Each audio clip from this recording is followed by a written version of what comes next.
Hello my dear viewers, thank you for stopping by. I am Dharmika Singh and I welcome you all to my new YouTube channel.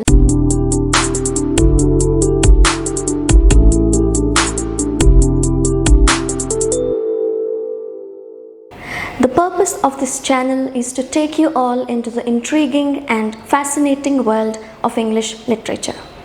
This is meant for all those people who have a strong penchant for novels, plays and poems but have a hard time finishing those hundreds of thick books.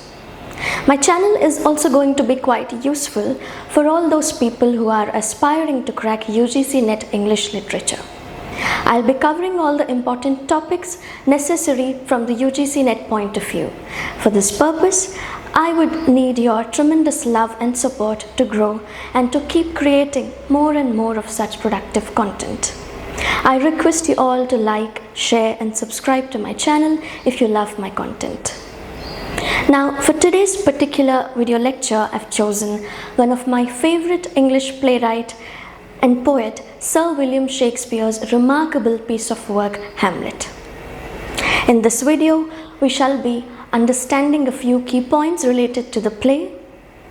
We shall then look at the themes and understand the different characters involved in the play, followed by understanding the plot of the act by act, and eventually we shall understand the critical analysis of the play. Now, without procrastinating further, let's get into the topic. Now, the title Hamlet is the shortened version of the complete name, The Tragedy of Hamlet, Prince of Denmark. The play falls under the genre of revenge tragedy, and it was written by world's renowned poet, playwright and an actor, Sir William Shakespeare, somewhere between 1599 and 1601. Now, the play Hamlet is based on Saxo Grammaticus's work Hamlet, which was written in Latin language in 1200 AD. Hamlet is considered to be Sir Shakespeare's longest play as it contains 4,042 lines and 29,551 words. One of the lesser known facts about Sir Shakespeare's Hamlet is that it is believed that Sir Shakespeare had dedicated the play Hamlet to his deceased son, Hamlet, who died at the age of 11 years. That's exactly why we see a strong resemblance between the names Hamlet and Hamnet. The play has been translated into numerous languages. Due to its popularity and influence, there have been innumerable adaptations, countless retellings of this play. The play was also performed multiple times. It is still relevant and timeless masterpiece. If we take an example, there's a Bollywood film by the title Haider, which is considered as a loose adaptation or a modern day adaptation of Sir William Shakespeare's Hamlet. And one of my favorite, rather most favorite animated film, Lion King, is also loosely based on Shakespeare's Hamlet. Now, Sir Shakespeare was not just a poet or a playwright, he was also an actor. It is believed that he himself had played the role of the old King Hamlet's ghost in the original production of the play. Another significant point that you need to remember from the UGC NET point of view is that a famous English poet and essayist, T.S. Eliot, has written an influential essay in the year 1919 and published it in the year 1920. And the title of the essay is Hamlet and His Problems. Eliot in his essay has criticized Shakespeare's Hamlet, where he calls it an artistic failure. Eliot says that the play has failed to convey the emotional depth and psychological complexities. There's a lot of disconnectivity between the characters' internal feelings and their external circumstances. He called Shakespeare's Hamlet as the Mona Lisa of literature. Though the play is quite intriguing, there are too many flaws in the play. For instance, the play focuses too much on the character of Hamlet. And the Hamlet's character is extremely contemplative and indecisive, leading to a lot of disconnectivity between his internal thoughts and the external environment. Now, those were few facts related to Sir Shakespeare's Hamlet. If we talk about its themes, well, Hamlet explores a myriad of themes ranging from the nature of madness, complexities of revenge, consequences of indecisiveness, corruption, moral dilemma and contemplation, and the nature of human existence. Through its rich language, intricate plot, and unforgettable characters, Sir Shakespeare's Hamlet offers a penetrating examination of human psyche and the moral dilemma that define our existence. Now that we have understood the different themes involved in the play, it's time for us to look at the different characters in the play, so that understanding the plot of the play becomes easier. Now, the different characters involved in the play are: the first character we have here is Hamlet, who is the protagonist and the hero of the play. Now, Hamlet has just arrived to Denmark. He was sent abroad to pursue his higher studies. Now he is back to Denmark to attend his father's funeral. The next character we have here is Ghost of Hamlet's father, who is referred as Old King Hamlet. The third character here is Claudius, who is Hamlet's uncle, and he is the present king of Denmark. The next character we have here is of Gertrude, who is Hamlet's mother and the wife of Claudius. Now, Hamlet's uncle had murdered Old King Hamlet, that is Hamlet's father, in order to seize the throne of Denmark. Not only did he seize the throne, he also got married to his brother's widow, Gertrude. The next character we have here is Polonius, who is the chief counselor and an advisor to Claudius. Then we have Ophelia, who is Hamlet's love interest, and she is the daughter of Polonius.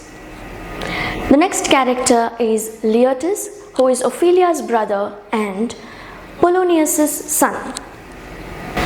We then have Horatio, who is considered as a scholar and Hamlet's loyal friend, who stays alive to tell the story of Hamlet. We then have Fortinbras, who is the Prince of Norway. Finally, we have Hamlet's old friends, Rosencrantz and Guildenstern. Now, those were the main characters of the play. I hope you got an idea of the different characters. It's time for us to understand the summary of the plot act by act. Now, the play Hamlet is set in the castle of Elsinore in Denmark, and it is divided into 5 acts. Act 1 opens on a dark wintry night when the 2 guardsmen, Marcellus and Bernardo, witness the ghost of Old King Hamlet. Now, the 2 guardsmen have been witnessing this ghost of Old King Hamlet for the past couple of nights. Therefore, they are extremely driven to edge and scared, and they immediately rush to inform about the same to Hamlet's friend Horatio. When Horatio gets to know about the Old King Hamlet's ghost wandering around the castle, he decides to stay for the night and witness the ghost himself. Soon, Horatio too encounters the deceased king's ghost. He then decides to inform about the same to his dearest friend Hamlet. Now, Hamlet, on the other hand, is extremely heartbroken over his father's unexplained, mysterious death, and also disgusted over his mother's selfish choice of getting married to his uncle, Claudius. When Hamlet hears that Horatio and other guardsmen have seen his deceased father's ghost. He is shocked to hear it and he then decides to witness the ghost as well. Very soon, Hamlet encounters his deceased father's ghost, which reveals to him that his father was murdered by his uncle Claudius, who poured poison into his ears and killed him in order to seize the throne of Denmark. Not only did Claudius kill his father, he had also married his widowed wife, Gertrude. Hamlet is shocked by this revelation. The ghost also demands Hamlet that he should take revenge against his uncle Claudius in order to avenge his father's death. Now, though Hamlet is shocked and compelled to take revenge against his uncle, Hamlet, being a contemplative character, decides to get to the bottom of the truth before he could react or take any action against his uncle Claudius. Therefore, Hamlet decides to wear a mask of madness. He decides to pretend as if he has lost his sanity. He reveals all his plans to his dearest friend Horatio. He confides in his friend Horatio, revealing all his plans of how he is going to expose his uncle Claudius in the play. In the second act of the play, we see that Ophelia and Polonius are completely confused and shocked as they witness Hamlet's insane behavior. Polonius thinks that as Hamlet is in love with his daughter, he thinks love to be the reason behind his madness. When he presents this theory to Claudius and Queen Gertrude, they don't believe him. They rather call upon Hamlet's old friends Rosencrantz and Guildenstern to spy upon Hamlet in order to know the reason behind his peculiar, insane behavior. Now, during his display of feigned madness, Hamlet tries to abuse all the women. He tries to commit a suicide and he shouts at people randomly. He is totally out of control. Everyone is taken aback and confused in the castle as they don't know why Hamlet is acting in such a weird manner. Claudius decides to spy on one of the Hamlet on Ophelia's meetings. When Ophelia decides to return all the love letters that Hamlet had given to her, Hamlet turns angry. He starts yelling at her and he asks her to go and join in a nunnery and she should stay away from all the men. He also expresses extreme hatred towards women and says that all the marriages should be banned. Now, this hatred is probably from the fact that his own mother had selfishly married his uncle Claudius without even mourning over her husband's death.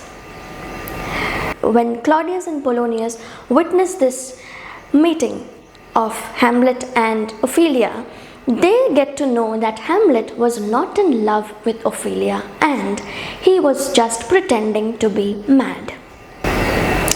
In the third act, Hamlet asks Rosencrantz and Guildenstern to call in a group of traveling actors so that he could organize a play titled as The Murder of Gonzago. Now, Hamlet decides to organize a play and perform the scenes which are quite similar to what happened to his father. It was Hamlet's plan to make Claudius watch the play just to see his reaction. Accordingly, Hamlet organizes the play Murder of Gonzago or The Mouse Trap. Now, this is considered as a play within the play. Now, the actors begin to perform the scenes which were very similar to what happened to old King Hamlet. The character named Lucianus kills his uncle and then starts to seduce his wife. Now, when Claudius witnesses this play, he turns extremely restless, thinking of what he actually did to his own brother. He turns shocked and runs out of the room. Thus, he proves his guilt in the eyes of Hamlet. Now, Hamlet, who is enraged, decides to kill Claudius right away. Before he could kill Claudius, he is summoned by his mother to her chamber, who wants an explanation for this weird behavior and the reason behind organizing such a stupid play. When Hamlet is about to visit Gertrude's chamber, he sees that Claudius is offering prayers. Though he decides to kill Claudius right away, as he was telling prayers, he thinks that it would send his soul to heaven rather than to hell. He therefore begins to contemplate whether it is a right time to kill his uncle or not. He then drops the plan of killing his uncle Claudius and goes into his mother's chamber. When he enters his mother's chamber, he is confronted by his mother for the reason of making his uncle restless. Now, Hamlet too gets into an argument, blaming his mother over her disloyalty towards his father and her selfish choice of getting married to his uncle without even mourning her husband's death. Now, the argument turns intense and Hamlet starts to threaten Gertrude. Now, Polonius, who was standing behind the curtains, he was hiding himself and listening to the conversation which was going on between Gertrude and Hamlet. At one point, Polonius is scared of Hamlet and he shouts out for help. Hamlet thinks the man behind the curtains is Claudius, and without wasting any time, Hamlet takes his sword and stabs through the curtains, only to find out that the man he killed was not Claudius but his chief advisor Polonius. Now, in Act 4, we see that Claudius is extremely shocked by the murder of Polonius. Now, he begins to see Hamlet as a threat to his life. In the meanwhile, we see that Laertes, who is Polonius' son, is back to Denmark, thinking that Claudius is responsible for his father's murder. Claudius, on the other hand, decides to send Hamlet away to England along with Rosencrantz and Guildenstern, along with a sealed letter wherein he orders the King of England to kill Hamlet as soon as he reaches England. As Hamlet leaves to England along with Rosencrantz and Guildenstern, here Claudius tries to poison the mind of Laertes against Hamlet. We also see that Ophelia, who is Hamlet's love interest and Polonius' daughter, is extremely heartbroken over her father's death. She could not get over Hamlet's rejection and therefore she drowns herself and ends her life. Now, furious Laertes thinks that Hamlet is responsible behind his father and sister's death. Shortly after this incident, Horatio receives a letter from Hamlet stating that Hamlet was returning to Denmark as the ship they were traveling was attacked by the pirates and they could not make it to England. When Claudius gets to know about this, his plan of getting Hamlet killed is completely ruined. He therefore makes another plan where he begins to poison Laertes' mind against Hamlet. He makes Laertes believe that Hamlet is responsible behind the two deaths, that is the death of Polonius and also the death of Ophelia. Now, furious Laertes is filled with hatred towards Hamlet and he is waiting to take revenge from Hamlet. As Hamlet returns, he is joined by Horatio as the two men begin to walk towards the castle. They encounter a pair of grave diggers digging a grave.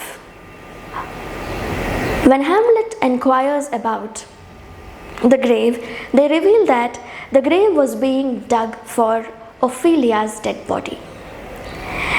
Now, learning about Ophelia's death, Hamlet is completely shattered. It is at this same moment he finds a skull from the grave. Now, the skull belonged to a jester named Yorick, who used to be one of the courtiers in his father's court, and Yorick used to entertain Hamlet when he was a child. Now we get to see extremely emotional side of Hamlet. He looks at Yorick's skull and contemplates that how mortality is the ultimate reality of life, and how a man who was once full of laughter, love, power has now turned into a skull. As Hamlet was emotional over Ophelia's death, soon Leotus arrives at the grave, and a fight starts between Hamlet and Leotus. Soon the fight is interrupted when Claudius sends one of his courtiers, calling them back to the castle of Elsinore. Now, in Act 5, when Hamlet, Horatio, and Leotus go back to the castle of Elsinore, Claudius plans to organize a fence match or a duel between Leotus and Hamlet. Now, it is Claudius's plan to get Hamlet killed. Claudius poisons Leotus's sword so that when Hamlet is stabbed by it, he should be killed. If this plan fails, Claudius also added poison into Hamlet's wine so that when Hamlet drinks the wine, he should die. Thus, Claudius had arranged for both the plans, plan A and plan B. If one plan fails, then Hamlet should die with plan B. And accordingly, the fence match starts between the two, that is Hamlet and Leotus. However, Leotus is wounded by his own poisoned sword, and we see that Gertrude, who is happy over her son's victory, over her son Hamlet's victory, rushes near the glass of the wine and out of happiness picks the glass of wine and drinks it. Not knowing that it is poisoned, Gertrude falls down and dies. Now, Leotus informs this to Hamlet, that Claudius is responsible behind his mother's death. Though Hamlet was badly wounded by the poisoned sword, as soon as he gets to know that Claudius is responsible behind his mother's death, Hamlet stabs Claudius and kills him. And finally, Hamlet dies in the arms of Horatio. Thus, Horatio stays alive to tell the story of Hamlet to the world. And the play ends when the Prince of Norway, Fortinbras, arrives to Denmark. Now he comes with an intention to attack Denmark and conquer Denmark's throne. But when he arrives, he sees that all the royal members are lying dead. Therefore, he is astonished over the deaths of the royal family members. Now Horatio tells the story of Hamlet to Fortinbras. When Fortinbras listens to Hamlet's brave story, his heart is filled with respect towards Hamlet, and Fortinbras thus decides to give an honorable funeral to Hamlet, similar to that of a soldier. Finally, Fortinbras becomes the new king of Denmark, and thus the tragic play of Hamlet comes to an end. Now that was the summary of the play Hamlet act by act. I hope the summary was clear to you. Now let us understand the critical analysis of the play. Let us first understand Hamlet as a revenge tragedy. Hamlet is a classic example of revenge tragedy, as it was the most common genre during the Elizabethan period. A revenge tragedy is a genre where we see that the hero or the protagonist has suffered a wrong, usually a murder of his loved one occurs, and then the plot is driven by his desire for revenge. Now the reason why Hamlet comes under a revenge tragedy is because of the different key factors that are the part of revenge tragedy. The first factor which makes Hamlet a revenge tragedy is happening of the crime and a call for revenge. So the play opens with the sudden mysterious death of King Hamlet, and then the ghost of Hamlet, old King Hamlet, appears and demands for revenge, right? And then we see Hamlet avenging his father's death. We also see the journey of an avenger. Initially, the character of Hamlet was very contemplative and filled with moral values. But during his quest for revenge, we see that the character of Hamlet becomes corrupt and cruel. And there is escalation of conflict in the play. When the main character is driven to take revenge, we see that there are multiple murders and then the scene turns bloody, leading to multiple deaths. And also, eventually, it ends in the death of the main character as well. Now, let us understand the play Hamlet as Aristotelian tragedy. Hamlet can be considered as a perfect example of Aristotelian tragedy because it contains most of the key elements, such as Hamlet as tragic hero. We see that Hamlet is extremely heartbroken and sad over his father's demise. Due to his own actions, due to his tragic flaw of being extremely contemplative and indecisive, leads to his own downfall. We also see another significant key element known as catharsis. Catharsis is when audiences display strong feelings of pity and empathy after watching the play.